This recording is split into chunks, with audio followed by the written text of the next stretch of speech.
19ರ ನಂತರ 23 ತನಕ ಯಾವಾಗಲೂ ತಿಂಗಳಿಗೊಂದ್ಸರಿ ವಾರಕ್ಕೊಂದ್ಸರಿ ಬಂದು ಹೋಗ್ತಾಯಿದ್ದೆ. ನನಗೆ ಅನಿಸ್ತದೆ ಈ ಆಧ್ಯಾತ್ಮದ ಬಗ್ಗೆ ಒಲವು ಬರುವುದು ಸಾಧಾರಣ ಬೇರೆ ವಿಷಯಗಳಲ್ಲಿ ಒಲವು ಕಡಿಮೆ ಆದಾಗ. ಏನಂದರೆ ಕಾಮ ಕ್ರೋಧ ಅದೆಲ್ಲ ಹೋಗ್ತದೆ. ಯಾವಾಗ ರಿಟೈರ್ಮೆಂಟ್ ಆಗ್ತದೆ ಆ ನಂತರ ಇದೆಲ್ಲ ಹೋಗ್ತದೆ. ಖಾಲಿ ಒಂದು ಕ್ರೋಧ ಅಥವಾ ಸಿಟ್ಟು ಒಂದು ಉಳ್ಕೊಳ್ತದೆ, ಸಾಯೋದಕ್ಕೆ ನಮ್ಮನ್ನು ಬೆನ್ಬಿಡುವುದಿಲ್ಲ. ಹೀಗೆ ಇಲ್ಲಿ ಬಂದಾವಾಗ ಜೀರ್ಣೋದ್ಧಾರ ಆಗಬೇಕು, ಜೀರ್ಣೋದ್ಧಾರ ಆಗದೆ 22 ವರ್ಷ ಆಯಿತು ಅಂತ ಎಲ್ಲ ಮಾತಾಡ್ತಿದ್ರು. ಮೀಟಿಂಗ್ ಕರೆದ್ರು ಊರಿನವರು. ನಾನು ಕೂಡ ಬಂದೆ, ನನಗೆ ಬೇರೆ ಕೆಲಸ ಇಲ್ಲ, ನಾನು ಕೂಡ ಬಂದೆ. ಇಲ್ಲಿಗೆ ಬಂದಾವಾಗ ಬಂದು ಸ್ವಲ್ಪ ಹೊತ್ತು ಮೀಟಿಂಗ್ ಸ್ಟಾರ್ಟ್ ಆದಾಗ MLA ಅವರು ಬಂದರು. MLA ಅವರು ಬಂದು ಏನು ಮನಸ್ಸಾಯ್ತು, ನನಗೇನು ಅವ್ರದ್ದು ಹೆಚ್ಚು ಪರಿಚಯವೂ ಇರಲಿಲ್ಲ. ಸುದರ್ಶನ್ ನನ್ನ ಅಧ್ಯಕ್ಷ ಮಾಡಿ ಅಂತೇಳಿ ಎತ್ಕೊಂಡು ಹೋದರು. ಅವರಲ್ಲಿ ಹೋಗಿಬಿಟ್ಟು ನಾನು ಬೇಡ ಅಂದರು, ಅವರು ಹೋಗಿ ಆಯಿತು. ಅದರ ನಂತರ ಸ್ಟಾರ್ಟ್ ಆಯಿತು. ನನಗೆ ಇದರಲ್ಲಿ ಅನುಭವವೇ ಇಲ್ಲ ನನಗೆ. ಮತ್ತು ದೇವರ ಮೇಲೆ ರಿಟೈರ್ಡ್ ಆದ ನಂತರ ಭಕ್ತಿ ಮತ್ತು ದೇವರ ಭಕ್ತ ನಾನು ಇಲ್ಲಿಗೆ ಯಾವಾಗಲೂ ಬರ್ತಾಯಿದ್ದೆ. ಮಾಡುವ ಅಂತೇಳಿ ಮನಸ್ಸು ಆಯಿತು. ಸ್ಟಾರ್ಟ್ ಮಾಡುವಾಗ ಖುದ್ದಣ್ಣವರು ಹೇಳಿದರು, ಹಣವೇ ಇಲ್ಲ, ಬ್ಯಾಂಕ್ ಬ್ಯಾಲೆನ್ಸೇ ಇಲ್ಲ, 1-2 ಲಕ್ಷ ಏನಾಯಿತು, ಏನು ಮಾಡೋದು ಅಂತೇಳಿ ಆಯಿತು. ಮೀಟಿಂಗ್ ಆಯಿತು. ಎಲ್ಲ ಮನೆಯಲ್ಲಿ ಪ್ರತಿ ವಾರ ಕಲೆಕ್ಷನ್ ಮಾಡುವ ಅಂತೇಳಿ 560.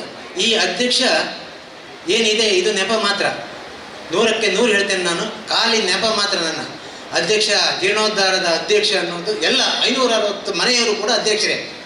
ಯಾಕೆ ಹೇಳಿದರೆ ಇದರಲ್ಲಿ ನಮ್ಮಲ್ಲಿ ನಾವು ರಾಜಕೀಯ ಮಾಡಲಿಲ್ಲ. ಇದರಲ್ಲಿ ರಾಜಕೀಯವೂ ಇಲ್ಲ.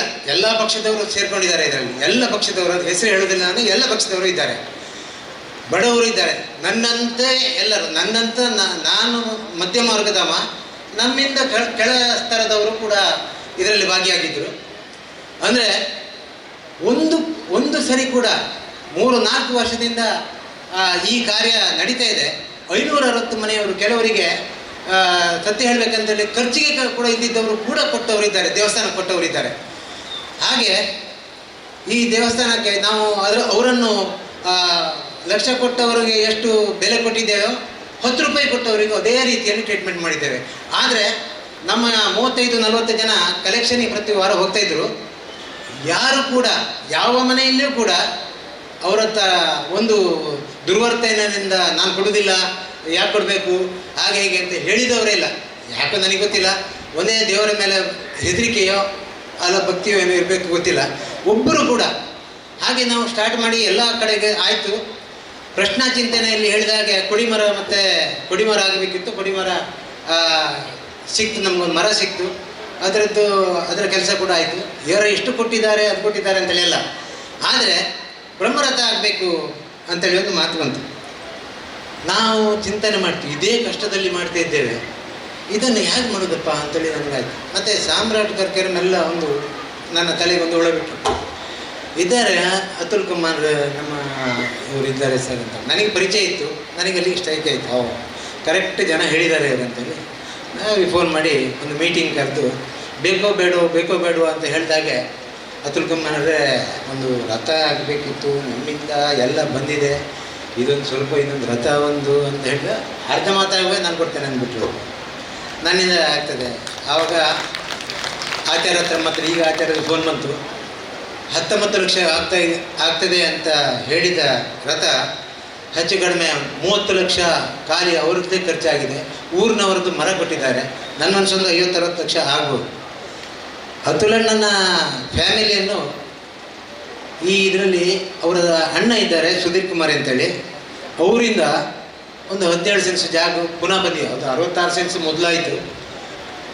ಅದರ ನಂತರ ಸುಧೀರ್ ಕುಮಾರ್ ಅವರಿಂದ ಕೂಡ 17 ಸೆನ್ಸ್ ಜಾಗ ಬಂದಿತ್ತು. ನಮಗೆ ದಾನಪತ್ರ ಮಾಡಿ ಕೊಟ್ಟಿದ್ದೀವಿ. ಇಲ್ಲೇ ಕೂತಿದ್ದಾರೆ. ಇದು ಇದೇ ಥರ ಎಷ್ಟು ಒಂದು ಆಸ್ಥೆಯಿಂದ ಈ ಕೆಲಸ ಮಾಡಿದ್ದಾರೆ. ಈಗ ಸ್ಟಾರ್ಟ್ ಆದ ನಂತರ ಬ್ರಹ್ಮಕಲಶೋತ್ಸವ ಸ್ಟಾರ್ಟ್ ಆದ ನಂತರ ಇಷ್ಟು ಎಲ್ಲ 560 ಮನೆಯವರದ್ದೇ ಆಗಿದೆ. ದೊಡ್ಡದ್ದು ಅಂದರೆ ಅತುಲಣ್ಣ ಬಂದರು, ಅವರೊಟ್ಟಿಗೆ ಅವರನ್ನು ಹೇಳ್ಕೊಂಡು ಬಂದರು, ಅವರ ಫ್ರೆಂಡನ್ನು. ಅವರು ಬಂದ ದಿವಸವೇ 25 ಲಕ್ಷದ್ದು ಅನೌನ್ಸೇ ಮಾಡಿಬಿಟ್ರು. ಅವರನ್ನು ಕಾರ್ಯ ಇದು ಗೌರವಾಧ್ಯಕ್ಷರಲ್ಲ, ಇನ್ನು ಮುಂದಕ್ಕೆ ಅಧ್ಯಕ್ಷರನ್ನಾಗೇ ಮಾಡುವ ಚಿಂತನೆಯಲ್ಲಿದ್ದೇವೆ ನಾವು. ಯಾಕೆ ಹೇಳಿದರೆ ಎಲ್ಲಿಂದ ಬಂದವರು ಇಲ್ಲಿ ಬಂದ್ಕೊಂಡು ಇದು ಮಾಡಿದ್ದಾರೆ.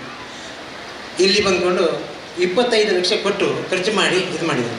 ಇದೇ ಥರ 560 ಮನೆಯಲ್ಲಿಂದ ಬರ್ತಾ ಎಲ್ಲ ಕೆಲಸಗಳನ್ನು ಬಿಟ್ಟು ಈ ದೇವಸ್ಥಾನಕ್ಕೆ ವೆಚ್ಚ ಮಾಡಿದ್ದಾರೆ. ಆದರೆ ಈಗ ಇವತ್ತು 4ನೇ ದಿನ ಮಧ್ಯಾಹ್ನ ಹೊತ್ತಿಗೆ ಎಲ್ಲರೂ ಬರ್ತಾರೆ. ಅದರ ನಂತರ ನಮ್ಮ ಫಂಕ್ಷನಿಗೆ ನಾವು ಇದು ಸುರೇಶ್ ಕುಮಾರ್ ಗುರ್ಮೆ ಅವರನ್ನು ಎಲ್ಲಿಂದ 120-130 ಕಿಲೋಮೀಟ್ರಿಂದ ಅವರು ಇಲ್ಲಿಗೆ ಬರ್ತಾರೆ 2 ಗಂಟೆ. ಆದರೆ 560 ಮನೆಯಲ್ಲಿ ಇಲ್ಲಿ ಕೂತವರು 40 ಮನೆಯವರಿದ್ದಾರೆ, 50-60 ಮನೆಯವರು ಮಾತ್ರ. ಅವರಿಗೆ ನಾವು ಇಷ್ಟು ಇದರಿಂದ ಕರೆದು ಇಲ್ಲಿ 50-60 ಜನಕ್ಕೆ ಇಷ್ಟು ಉದ್ದ ಭಾಷಣ ಮಾಡಲಿಕ್ಕೆ ಅವರಿಗೆ ಮನಸ್ಸಿಗೆ ಒಂಥರ ಹಿತ ಕಾಣಲಿಕ್ಕಿಲ್ಲ ನನ್ನ ಮನಸ್ಸಿಗೆ. ಯಾಕೆ ಹೇಳಿದರೆ ನಾವು ದೇವಸ್ಥಾನಕ್ಕೆ ಎಷ್ಟು ಇದು ಮಾಡ್ತೇವೆ, ನಮ್ಮ ಅಟ್ಲೀಸ್ಟ್ ನಮ್ಮ ಮಕ್ಕಳಿಗಾದ್ರೆ ಒಂದು ಸಂಸ್ಕಾರ ಅಂತ ಹೇಳಬೇಕು. ನಮಗೆ ಅವರು ಅತಿಥಿಗಳಾಗಿ ನಮ್ಮ ಊರಿಗೆ ಬಂದಿದ್ದಾರೆ, ಅವರನ್ನು ಹೇಗೆ ಟ್ರೀಟ್ ಮಾಡಬೇಕಂತೇಳಿ ನಮ್ಗೆ ಗೊತ್ತಿರಬೇಕು. ನಾನು ನೇರವಾಗಿ ಮಾತಾಡ್ತೇನೆ, ಯಾರು ಬೇಸರ ಮಾಡಬೇಡಿ. ಹಾಗೆ ಇದು ಬೇಸರದ ಸಂಗತಿ ಅಂದರೆ ಈ ಊರಿನಲ್ಲಿ ಇದು ಮಾತ್ರ. ಮತ್ತು ಎಲ್ಲ 560 ಮನೆಗಳನ್ನು ನಾವು ಒಗ್ಗಟ್ಟು ಮಾಡಬೇಕಂತೇಳಿಲ್ಲ. ಎಲ್ಲರೂ ಎಲ್ಲ ವಿಷಯದಲ್ಲಿ ಎಲ್ಲ ಜಾತಿ ಎಲ್ಲ ಧರ್ಮದವರು, ಬಡವರು, ಶ್ರೀಮಂತರ ಏನಿಲ್ಲ ಇಲ್ಲಿ. ಎಲ್ಲ ಪಕ್ಷದವರು, ಎಲ್ಲ ಕೆಲಸದಲ್ಲಿ ದೇವಸ್ಥಾನಕ್ಕೆ ಉಪಕಾರ ಮಾಡಿದ್ದೇವೆ. ಇದೊಂದು ಮಾತ್ರ ಎಲ್ಲ ಒಗ್ಗಟ್ಟಿದ್ದಾರೆ. ದೇವಸ್ಥಾನ ಅಂದರೆ ಸ್ವಲ್ಪ ಬರುವುದು ಹೋಗುವುದು ಸ್ವಲ್ಪ ಚಿಂತೆ ಮಾಡ್ತಾರೆ. ಆದ್ದರಿಂದ ಇದು ದೇವಸ್ಥಾನ ನಮ್ಮ ದೇವಸ್ಥಾನ ಅಂತೇಳಿ 560 ಮನೆಯವರಿಗೆ ಇರಲಿ, ಯಾರಿಗೂ ಸಂಬಂಧಪಟ್ಟದ್ದಲ್ಲ. ಇದು 560 ಮನೆಯವರಿಗೂ ಸಂಬಂಧಪಟ್ಟದ್ದು. ಯಾವಾಗಲೂ ಒಂದು ದೊಡ್ಡ ದೇವಸ್ಥಾನ ಕಟ್ಟುವಾಗ ಒಬ್ಬನ ಹಣದಿಂದ ಕಟ್ಟಬಾರ್ದಂತೆ, ಅವ ಹೆಚ್ಚು ಕಾಲ ಬದುಕುವುದಿಲ್ಲ. ಅಟ್ಲೀಸ್ಟ್ ಅವನ ಫ್ರೆಂಡಿಂದ ಒಂದು 10 ಕೋಟಿ ಖರ್ಚು ಮಾಡಿದವಾಗ 10 ರೂಪಾಯಿ ಆದರೆ ಯಾರ ಹತ್ರ ಅದು ತಗೊಂಡು ಕಟ್ಟಬೇಕಂತೆ. ಆಗ ದೇವಸ್ಥಾನ ಉದ್ಧಾರ ಆಗ್ತದೆ, ಎಲ್ಲ. ಇದು 560 ಮನೆಯಿಂದ ಕಾಂಟ್ರಿಬ್ಯೂಷನ್ ಇದೆ. ಎಲ್ಲರೂ ವಾರಕ್ಕೊಂದು ಬಂದು ಆ ಮಲಿಂಗೇಶ್ವರನ ಪ್ರೀತಿಗೆ ಪಾತ್ರರಾಗಿ ಅಂತ ನಾನು ಕಳಕಳಿಯಿಂದ ಕೇಳ್ಕೊಳ್ತಾ ಇದ್ದೇನೆ.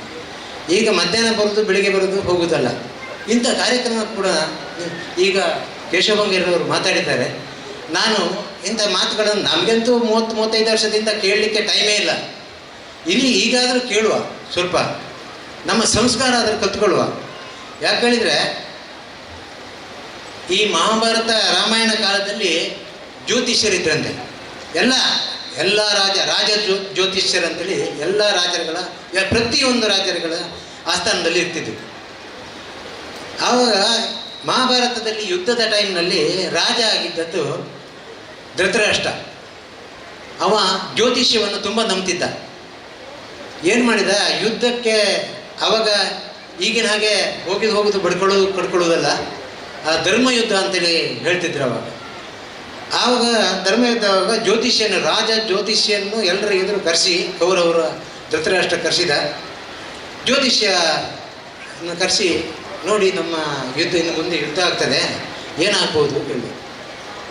ರಾಜ ಜ್ಯೋತಿಷ್ಯರು ಹೇಳಿದ್ರಂತೆ, ನಿಮ್ಮ ಮಗನ ಜಾತಕದಲ್ಲಿ ಇದರಿಂದ ಒಳ್ಳೆಯ ದಿನಗಳೇ ಇಲ್ಲ, ಅಂಥ ದಿನಗಳು ಬಂದಿದೆ, ಇನ್ನು ಯಾವುದೇ ಕಾರಣಕ್ಕೂ ಅವ ಸೋಲಿಕ್ಕೆ ಚಾನ್ಸೇ ಇಲ್ಲ, ಯುದ್ಧ ಮಾಡ್ಬೋದು ಅಂದರೆ. ಶುರುವಾಯಿತು ಯುದ್ಧ ಶುರುವಾಗಿ ಇವರದ್ದು ಎಲ್ಲ ಒಬ್ಬೊಬ್ಬರೇ ಸಾಯ್ತಾ ಬಂದರು. ಲಾಸ್ಟಿಗೆ ಕೊನೆಯಲ್ಲಿ ಆ ಜ್ಯೋತಿಷಿಯನ್ನು ಪುನಃ ಕರೆಸಿದಂತೆ ಧೃತರಾಷ್ಟ್ರ. ಏನಾಯಿತು, ನೀವು ದೊಡ್ಡ ರಾಜ ಜ್ಯೋತಿಷಿ, ಇಡೀ ಊರಿಗೆ ಇಡೀ ಪ್ರಪಂಚಕ್ಕೆ ಗೊತ್ತಿದೆ ನಿಮ್ಮ ಬಗ್ಗೆ, ನೀವು ಹೇಳಿದ್ದು ನಡೀಲಿಲ್ಲ. ನಮ್ಮವ್ರು ಎಲ್ಲ ಸತ್ತದ, ಅಲ್ಲಿ 5 ಜನ ಇರೋದು ಪಾಂಡವರು, ಅವ್ರು ಎಲ್ಲರೂ ಇದ್ದಾರೆ, ನೀವು ಹೇಳಿದಾಗ ಆಗಲೇ ಇಲ್ಲಲ್ಲ. ಅದಕ್ಕೆ ಜ್ಯೋತಿಷಿ ಹೇಳಿದಂತೆ, ನೋಡಿ ಜಾತಕ ನೋಡಿದ್ದು ಹೌದು, ಇವರ ಒಳ್ಳೆ ದಿನಗಳು ಹೌದು. ಜಾತಕ ನೋಡುವಾಗ ಗ್ರಹಗತಿಗಳು ಕೌರವರ ಪರವಾಗಿತ್ತು. ಆದರೆ ಈಗ ಆ ಗ್ರಹಗತಿಯನ್ನೇ ಬದಲಿಸಿದಾಗೆ ಉಂಟು. ಯಾರೋ ಒಬ್ಬ ಗ್ರಹಗಳೇ ಚೇಂಜ್ ಆಗಿದ್ದಾವೆ, ಜಾತಕದಲ್ಲಿ ಇರುವ ಹಾಗೆ ಅಲ್ಲ, ಈ ಗ್ರಹಗತಿಗಳೇ ಚೇಂಜ್ ಆಗಿದ್ದಾವೆ ಈಗ ಅಂದ. ಅದಕ್ಕೆ ವಿದುರ ಹೇಳಿದಂತೆ, ಗ್ರಹಗತಿಗಳು ಚೇಂಜ್ ಆಗ್ತಲ್ಲ, ಪಾಂಡವರ ಕಡೆಯಲ್ಲಿ ಶ್ರೀಕೃಷ್ಣ ಪರಮಾತ್ಮ ಇದ್ದಾನೆ, ದೇವರಮ್ಮ. ಅವನ ಇಡೀ ಗ್ರಹಗತಿಗಳನ್ನೇ ಚೇಂಜ್ ಮಾಡಿ ಧರ್ಮದ ಕಡೆಗೆ ಜಯವಾಗುವಾಗೆ ಮಾಡಿದ. ನಿನ್ನ ಯುದ್ಧ ಅಧರ್ಮದ ಯುದ್ಧ. ಹಾಗಾದರೆ ದೇವರು ಇದ್ದಾನೆ ಅನ್ನುವ ನಂಬಿಕೆ ಎಲ್ರಿಗೂ ಇದೆ. ಕೆಲವರಿಗೆ ಹೆದರಿಕೆಯಲ್ಲಿ ನಂಬಿಕೆ, ಕೆಲವರು ನಮ್ಮ ಮುಂದಿನ ಜನ್ಮದಲ್ಲಿ ಏನಾದರೂ ಬೇಕಾಗ್ತದಂತ ನಂಬಿಕೆ, ಹಾಗೆ ನಂಬುವರು. ಆದ್ದರಿಂದ ಯಾವ ರೀತಿಯಲ್ಲೇ ದೇವರನ್ನು ನಂಬಿ, ಅಚಲವಾಗಿ ದೇವರನ್ನು ನಂಬಿ. ದೇವರ ನಂಬಿಕೆಯಲ್ಲಿ ಸುಳ್ಳು ಬೇಡ. ನೀವು ಹಣ ಹಾಕಿ ಹಣ ಖರ್ಚು ಮಾಡಿ ಅಂತೇಳಿ ಯಾವ ದೇವಸ್ಥಾನಗಳಲ್ಲಿ ಹೇಳುವುದಿಲ್ಲ. ಹೀಗೆ ಜೀರ್ಣೋದ್ಧಾರ ಯಾವಾಗ ಆಗ್ತದೆ ಅದು ಅವನೇ ಮಾಡಿಸ್ಕೊಳ್ತಾನೆ. ಈಗ ನೋಡಿ,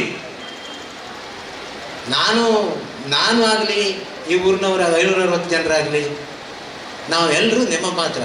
ಏನು ಆಗಬೇಕಿತ್ತು ಅದನ್ನು ಅವನೇ ಮಾಡಿಸ್ಕೊಂಡಿದ್ದಾನೆ, ಮಾಲಿಂಗೇಶ್ವರನೇ ಮಾಡಿಸ್ಕೊಂಡಿದ್ದಾನೆ. ಆದ್ದರಿಂದ ಪ್ರಶ್ನಾ ಚಿಂತನೆಯಲ್ಲಿ ಏನು ಹೇಳಿದ್ದಾರೆ ಅದು ನಂಬಿದವರು ನಂಬಬಹುದು, ಬಿಟ್ಟವರು ಬಿಡ್ಬೋದು.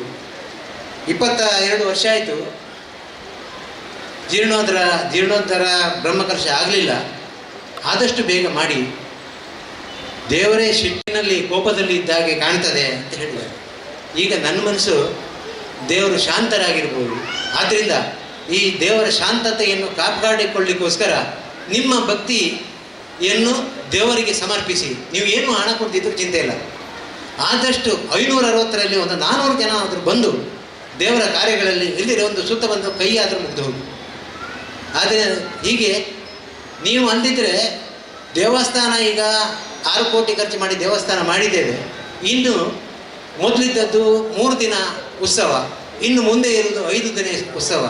3 ದಿನ ಉತ್ಸವಕ್ಕೆ 4 ಲಕ್ಷ ಬೇಕಾಗ್ತಿತ್ತು.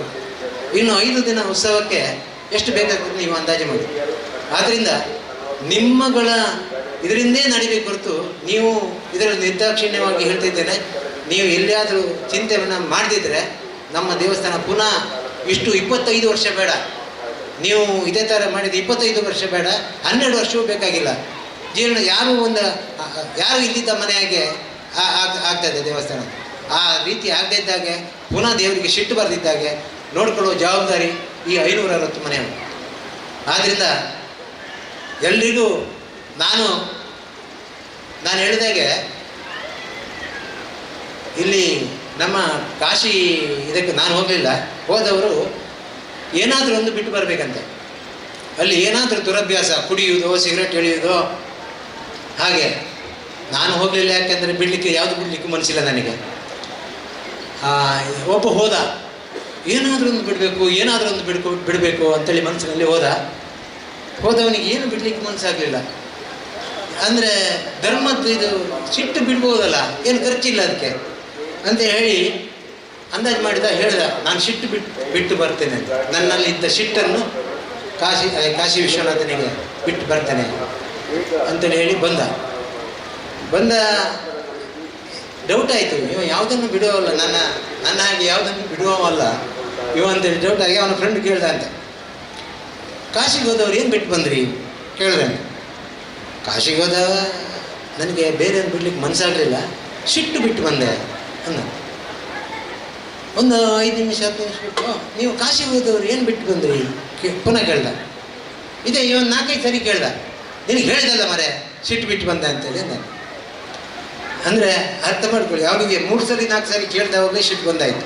ಯಾರು ಸಿಟ್ಟನ್ನು ಬಿಡ್ತಾನೆ, ಯಾರು ದೇವರಲ್ಲಿ ತನ್ನತನವನ್ನು ಸಮರ್ಪಣೆ ಮಾಡ್ಕೊಳ್ತಾನೆ, ಅವ ಜಗತ್ತನ್ನೇ ಗೆದ್ದಾಗ. ನಾನು ಹೋದೇನೆ ಸ್ವರ್ಗಕ್ಕೆ ಅಂದಾಗ. ನಾನು ಅನ್ನೋ ಅಹಂಕಾರ ಇಲ್ಲದೆ ಎಲ್ಲರೂ ದೇವರಲ್ಲಿ ತನ್ನತನವನ್ನು ಸಮರ್ಪಣೆ ಮಾಡಿಕೊಳ್ಳಿ.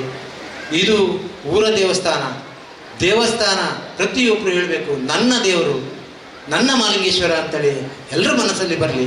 ಎಲ್ಲರೂ ಪ್ರತಿ ದಿವಸ, ಪ್ರತಿ ವಾರ, ಅಲ್ಲದಿದ್ದರೆ ಸೋಮವಾರ ಆದರೂ ಒಂದು ದಿವಸ ಬಂದು ಹೋಗಲಿ.